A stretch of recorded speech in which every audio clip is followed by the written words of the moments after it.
Hello and welcome to the Brutal Iron Gym podcast, where our goal is to cut through the BS and deliver the brutal truth about topics related to health and happiness. So today's topic is related to mindset, and it's in regards to overcoming stress and getting along with others. Speaking of others, there's somebody vacuuming outside the door of the office, so I hope it's not too loud. That's hilarious timing. But there is stress when it comes to trying to get along with other people.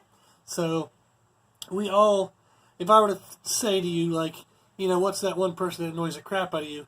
We all pretty much think of somebody like right away. So maybe there's somebody at work, maybe somebody in like your circle of friends that's kind of a butthead and always drives you nuts. But getting along with other people or trying to get along with other people can create stress in our life. So it is something that's important and something we want to look at. It might not be something as big as some other areas we've looked at, or seemingly as big. So we've talked about worry, we've talked about hurry, in terms of kind of always feeling busy and kind of overburdened. We talked about social media. Today we're talking about this, like getting along with others. And the last one we'll have in this series will be the fear of the future. So if you look at that list, this might not be something that jumps out at you right away. However, it is important, especially for people in the service industry. So if you have to, if your job relies on dealing with other people, then that is going to cause you stress because people will let you down all the time. And we do it to others as well, so it's not like we can talk bad on everybody else and think that we're all saints and we don't do anything wrong. So, but there are people who just let you down. So they promise things they don't follow through with. You set appointments and people don't come. You ask people to do something for you and they don't follow through with it. There's constant times where we're going to be let down by other people. And how we navigate some of that. So that's something we can talk about. So some common areas that people think of, like in terms of getting along with other people, is work. So if you think of like your boss, so I have actually been my own boss for most of my life. So I can't whine and complain about that too much. So my first ever job was cutting grass with my brother. So technically my brother would have been my boss. And I love my brother, but he was a pain in the ass as a boss. He would be like my dad, is they want everything done their way. So it didn't matter if you got something from A to B. If it wasn't done in the exact manner that they wanted from A to B, then you were wrong. So it was good to have that, though, because something my brother and my dad have taught me over my life is that excuses don't matter. You either did it or you didn't do it. You either did it right or you didn't do it. So no one gives a shit why you didn't do something. If you're supposed to do it, you do it. If you didn't do it, it doesn't matter what the hell reason you had. It didn't get done. So my brother and my dad are very much that way, and not a bad thing. It's just, it's a very, it's abnormal, I guess, in today's culture. So a lot of people in today's culture, we end up making a lot of excuses, and we've kind of fooled ourselves into thinking that the excuse replaces the work. It doesn't. It's a reason why you didn't do the work, okay, but it doesn't replace the work. It doesn't make it okay.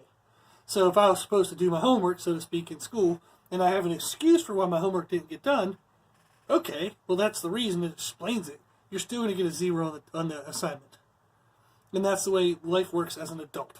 So it was good for me to learn that. I think I was like 14 or 15 or something when I started cutting grass with my brother. But it was good to learn that it doesn't matter. Like if somebody paid you to cut their grass, you either cut the grass or you didn't. It didn't matter why you couldn't do it. You'd still have to give them the money back, or you still would have not followed through with your side of the agreement, and that would have negative business consequences in the sense of people now kind of not being able to rely on you.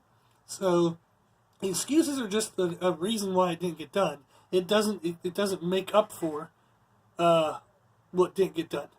So it's not like a replacement. Like, okay, I could have eaten well on my diet today. Oh, but so-and-so visited, and, they always it's hard they always want to have fun food. So basically, say it's a college friend. So, and let's assume you're listening to this after college. So, you had something planned for that day, a friend came to visit, so you went out to eat and you had fun, you had a couple drinks, and da-da-da-da. So, that friend is the reason why you didn't follow your diet. Sure. But you don't get the results of following your diet if you didn't actually follow your diet. doesn't matter why you didn't do it. If you didn't do it, you don't get it. Does it make sense? So that's something that I learned from my brother and my dad that helped me a lot. Because our culture today does allow excuses in the sense of thinking that that's okay. But it is absolutely not okay. Excuses don't do shit. So that was a really good lesson for me from my one boss, my first boss, my brother. That's something that you guys might struggle with is, a boss or a coworker, somebody at work who's kind of a pain in the ass. You don't really like them, and they're a Debbie Downer on your life. So we'll be talking a little bit about that. We also might have friends or even a family member who kind of bothers us. And, I would have had that in high school, I'm sure. I don't really remember. I either blocked it out because it was so miserable or it wasn't that bad. But often when we have a circle of friends, there's that one person who is just different than you. And when you go to parties, you're always hoping that person isn't going to be there. And then, of course, they're usually there, and they're usually like sitting right where you need to sit. So it's like the humor of life ensures that you have to deal with that person. But we all have those things. So let's look at 5 ways in which we can manage how to get along with those people. So again, this could be if you're a service job and you have to deal with people all day. These are some things that might help, but this is going to be more so how to get along with people that you see on a repetitive basis. And I think that's going to be where these rules fall into play the most. And that's usually why we get stress related to others, is getting along with others in regards to people who are in our life constantly. Now, I can definitely make a separate podcast about kind of service industry stress around people, like how to handle people that you don't see on a regular basis. There are definitely steps for that. But let's look at this one today based on people who are kind of in our life on a regular basis, and we got to deal with them. So how do we deal with them well, or deal with them better? So one of the first things I do is I try to remind myself of my own faults. So if I see somebody doing something, and this is something like let's say in the gym, like somebody doesn't put equipment away. So we had somebody join recent. We'll just say recent. So that way, if they do listen to this, they don't feel like I'm calling them out. However, if it is you, the story is going to involve somebody not putting equipment away. So if you think that's you, put your shit away, okay? So I might not even be talking about you, but if you're aware of the fact that you don't put stuff away, start doing that. What the hell's wrong with you? Often that's the mindset I get into sometimes when I see somebody, they come into the gym, and even if they're a nice person, they'll use stuff in the gym, but they'll leave like the collars that you use on the barbells to secure the weights. Like they'll put the weights away, but they'll leave the collars just on the floor. And in my mind, I'm like, you didn't find them on the floor. That isn't where you picked. Like you didn't get them from the floor. Why the hell would you return them to the floor? Why wouldn't you just put them back where you picked them up? That seems ridiculously common sense. But people aren't usually paying attention. So they just grab them wherever they grabbed them from, and they were thinking about something. They did their workout, and then they're thinking about something, and they walk away. And, oh, hey, what do you know, the clips were on the floor. So people aren't very mindful of putting them away, putting equipment away. And I would be more mindful of it, because I'm the one who does have to put it away if you don't. But even when I was younger, even when I worked out at, places I didn't own or places I didn't even personal train at, I'd still always try to put everything away. And it was kind of taught to me by my parents, and respect for other people's equipment. Other people's stuff. So we were taught to, if you're going to use somebody's thing or whatever it is, somebody else's stuff, you want to treat it with the best respect you possibly can, and you want to try to return it in the exact same condition or better condition. So I've borrowed friends' cars before and made sure I returned it with a full tank of gas, not half a tank or quarter tank or fumes. So you want to make sure you treat the person nice because they're allowing you to use their stuff. So, and that just kind of, it's nice on them. So for example, I'll have people come in, and this is not knocking on them that it's anything that they can control. It's just the situation, okay? So they'll come in and they'll use collectively over $1,000 worth of equipment in a single workout. And they think for the $50 that they pay for membership, that means they can beat the shit out of stuff and, bang it around and leave it wherever they want to leave it. Hell no. So you'd have to come in for 20 years to pay for what you're touching right now. So, and it's just annoying. So when people think that their very minor investment gives them right to do any stupid, crazy shit that they want. And this would be true of anywhere in our life.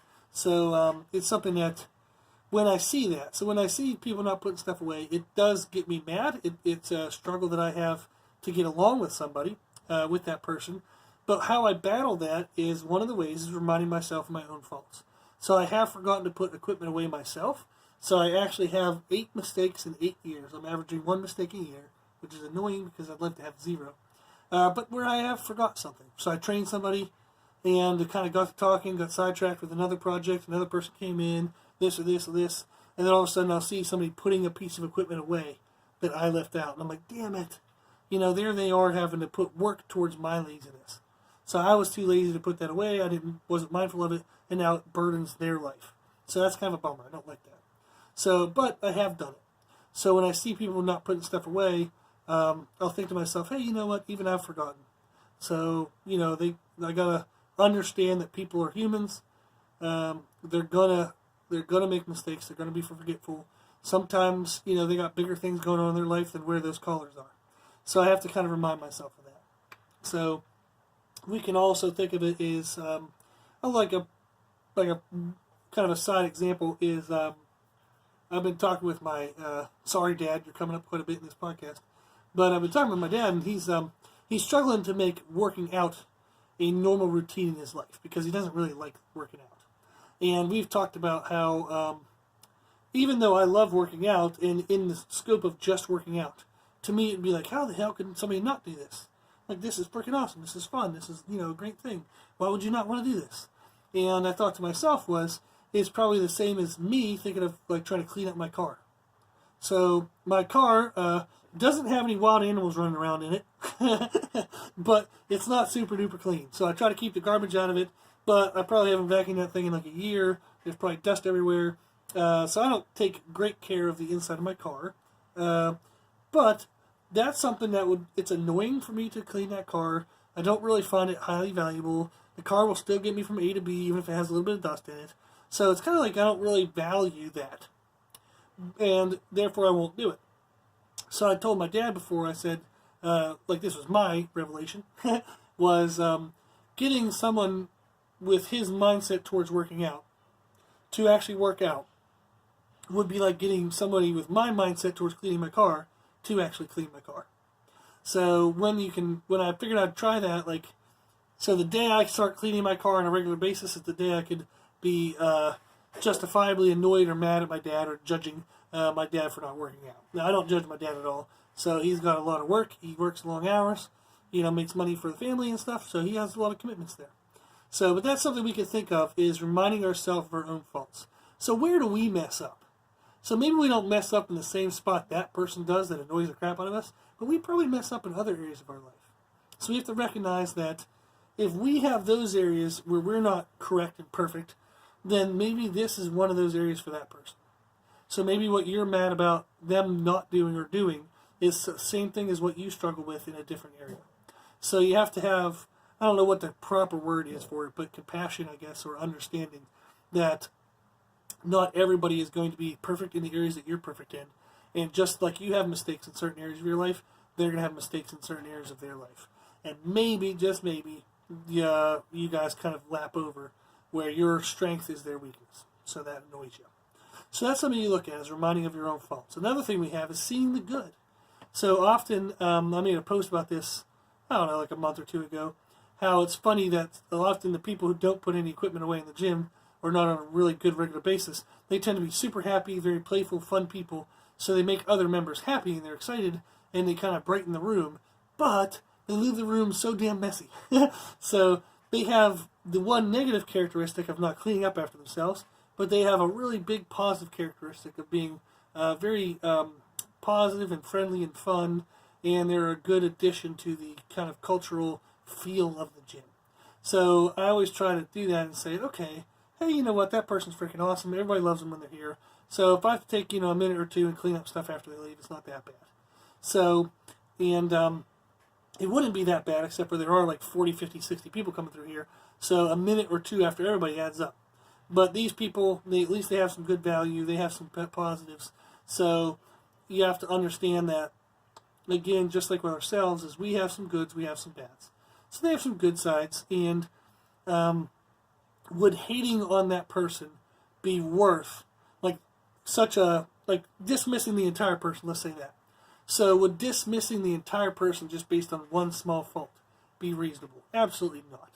And you'll actually take away the good stuff that person could offer from your life. So if there's somebody in your life who does annoy the crap out of you, and you're having trouble dealing with them, trying to remind yourself of the faults that you have and then trying to see the good in them does help. Okay, so if you're going to have to be around them, try to find the good stuff in them. Try to focus more on that. Try to value that more and devalue the negative things. So don't let the negative things throw away the whole person. So don't throw the baby out with the bathwater, as they say. So make sure you recognize the good in the person, and you remind yourself that probably overwhelmingly there's more good to them than there is bad. So you just have to kind of remind yourself of that on a regular basis. The next thing we have, the next kind of step you can kind of take, is avoiding the person. So it's easier to avoid somebody that annoys us than it is to sit with them and try to resist the annoyance. So this is the same as true of temptations in our life. So if I'm trying to quit smoking cigarettes, then if I were stop hanging around people who smoke cigarettes, that would probably help. If I'm trying to quit eating unhealthy foods, the less I have unhealthy food around me, so the less I have it in my house, the less I go to ice cream parlors and stuff like that, the easier it will be. So it's easier to avoid things that we don't like than it is to resist them. So that's something you can try to do, is try to spend less time around them.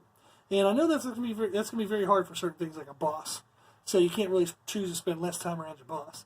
But there might be other situations or other people who have people that they struggle dealing with, and maybe avoidance is an option for them. So let's say, for example, I'm always going to relate things off into the gym world, because that is my world. But let's say there's somebody in the gym that you can't stand. You annoy the crap out of you. You hate them. Every time they come in the room, you just get really negative. Well, try to work out at a different time. So maybe you can come in the mornings rather than coming in the evenings. So if you know they're going to be in the evenings, maybe you can find out what their schedule is. So maybe they're there on Monday, Wednesday, Friday, so you can start working out on Tuesday, Thursday, Saturday. So oftentimes people will say, well, I'm not changing my life based on that person. Well, that person isn't going to change their life for you, dumbass. So they're not going to all of a sudden start changing. So if you want nothing to change, then change nothing. If you want something to change, then change something. You being all, and egotistical and whatever self-importance you want to give yourself and saying, I'm not changing anything, well, fine, then nothing's going to change. So if you choose to change nothing, shut the hell up for the rest of us so we don't have to deal with your whining and complaining. So if you don't want to do anything about it, you don't get to whine about it. If you're in the process of trying to change things and that change is difficult, then yes, you can express some whining, you can express some, venting, okay, if you're actually doing something. But if you're sitting there doing nothing, shut up. Because that is a choice that you're now making. You don't get to complain about it if you've made the choice to allow it. Okay? But that's something we can think of.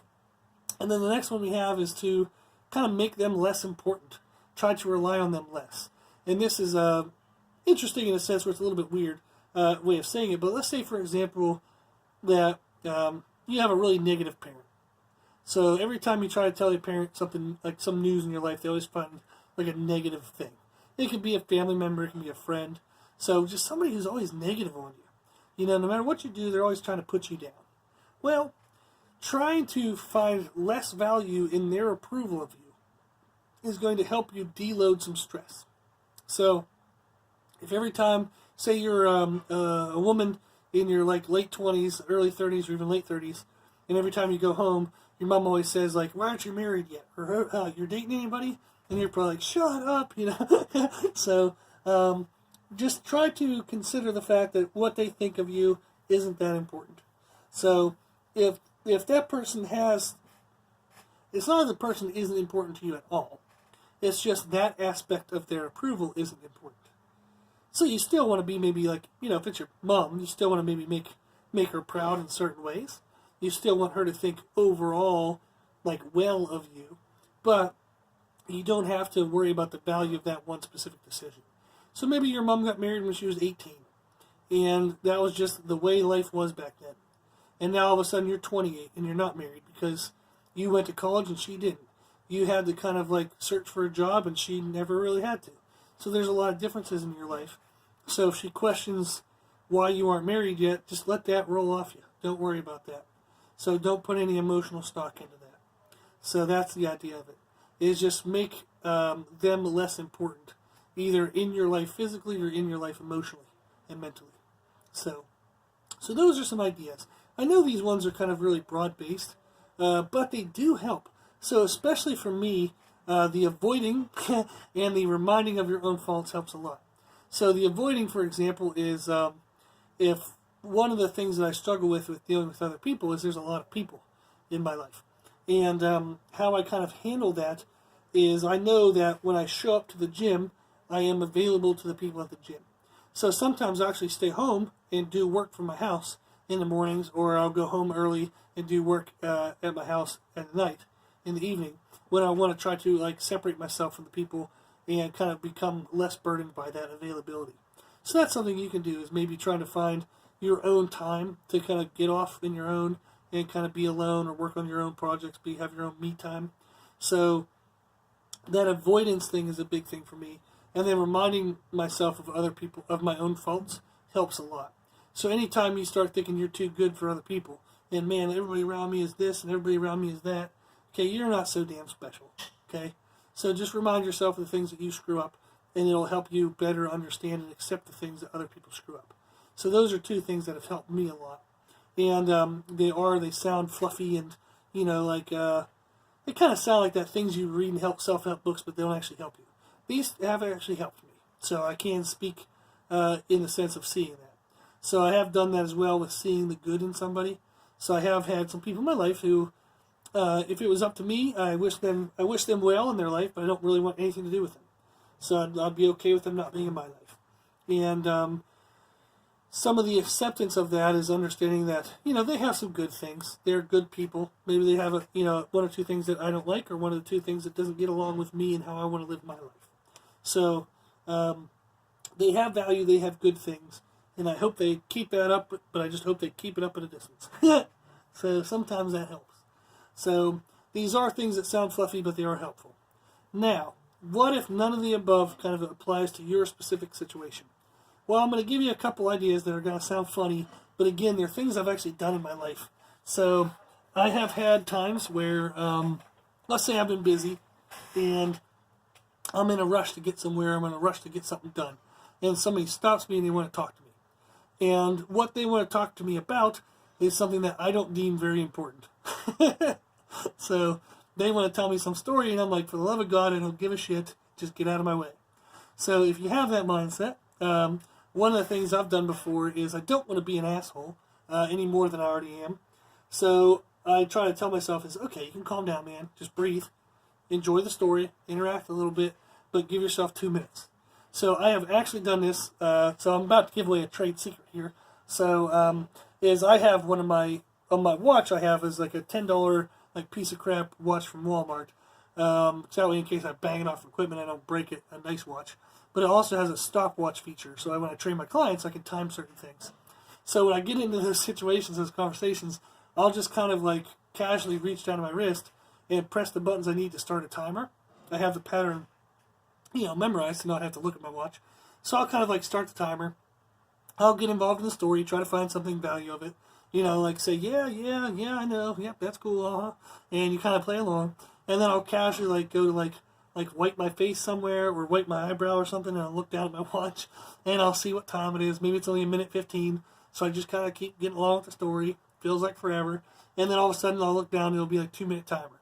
Well, then I go ahead and try to start the process of excusing myself out of the situation, and I get to move on, but I get to feel like at least I wasn't a total jackass, and I kind of gave them a little bit of time. So that 2 minute timer, I've done like 5 minute timers, but 5 minutes feels like an hour for some people. But that's something I've done, is I'll get myself to calm down and be quiet and settle down for at least, say, 2 minutes. So that's something you can do, and I have actually done it, like I said. And so if anybody's talking to me and you see me fiddling with my watch, you're probably not going to wonder if I find you annoying. Another thing I've done is I've played what I call the word game, where when somebody's talking to me and I don't really want to be in the conversation, I'll start trying to count words. So if they say, like how many times they say the word the, so when they're listening, like when they're talking, to try to catch every time somebody says the word the, it actually means that you have to start actually paying attention. You have to actively listen. So they're going to think that you're actually being a nice person and engaging. So I probably should not be telling you guys any of this. So I promise there are times when I actually do care and I do want to listen to somebody. But I'll start playing that game where I'll count how many times they say the word the, how many times they say the word and, or stuff like that, where it's a pretty common word. And what I'll do is just kind of sit there. So as they're talking, they'll say it and I'll go, 1. They're still talking. All of a sudden it comes up again, I go, 2. So I'm kind of like looking right at them. I'm listening. I'm definitely paying attention, kind of, sort of, but more so to try to hear the word the than actually what they're saying. But that will keep your mind busy when somebody's telling you a story that you don't want to hear or you're bored with. So I'll do that. So that's a word game. The other thing I'll do is ask a more specific question to get them off track. So recently I met somebody at, we'll keep this vague-ish. So I was in a new place, different than my own gym, and there was somebody telling me a story about all the things that they had accomplished in their life. And it was just self-bragging, and it was a little, like, off. Like, they thought they were like the cool shit, but they weren't at all. And, but their ego had kind of, like, inflated to levels to protect themselves, so they had no interest in hearing the truth. And you could just tell that there would be no point in even, like, telling them the truth about anything. So you're just sitting in that conversation going, oh, this is awful. This person's bragging about themselves, but they're not even that good at what they're bragging about. Like, geez, it is. So, I'm trying to avoid specifics, but anyhow, so let's say the person's telling you about their numbers, like their bench, squat, and deadlift numbers, okay? So, like, I could squat this, I could bench this, I could deadlift this, and you're like, I don't really give a crap. So I had I had a conversation recently with somebody, and they were telling me how much they bench. And they're like, well, I weigh this much, and I can bench this much, and I think, I read that, people who are my weight only bench this much, but I think that, I can really bench this. And I'm like, oh my God, I don't care. So all of a sudden I interrupted them, and I said, well, how often do you train bench? And they kind of paused for a second. They go, well, twice a week. I said, well, how do you structure your workouts? So I tried to cut them off before they could talk anymore. So I started talking about, like, bench programming, which at least got them off of talking about all these damn numbers and all this stuff. So I'll ask more specific questions and push the conversation into a different area. And if you still make the question asking them their opinion or their knowledge, they'll follow you. If you try to take the conversation over, they're just going to drag it back to where they want it. So instead of dragging the conversation from them, you push the conversation somewhere else. So what you would do with that is you would ask direct questions, but a little bit off from what they were exactly talking about. So he was talking about benching, but now I asked about how often does he bench? And that threw him off. Then I asked him about, well, when you structure your bench, do you do like a heavy day and a light day? And all of a sudden the guy said, well, no, I just, yeah, well, I guess I do. Like, I do this and this. So he could tell from my question that might be a thing that he should be doing. So he started talking about that. And then we got off into something else. Then I think my time was up and somebody else interrupted, which was a miracle. So I kind of got away from that. But at least it wasn't that same horrible cycle of a conversation for the full time. I at least got them off into something else. So you can ask specific off-topic questions to push the conversation, not drag the conversation, but push it in a different direction. And then the other thing I do is helps. So just being good to mankind. So I don't know why I said man. So good to mankind. There's no D on man. Is just doing good things for life. So sometimes, you get into a conversation with somebody, you can tell it's important for them or it's helpful for them. Has no value for you, but it's good for them. So you just kind of suck it up.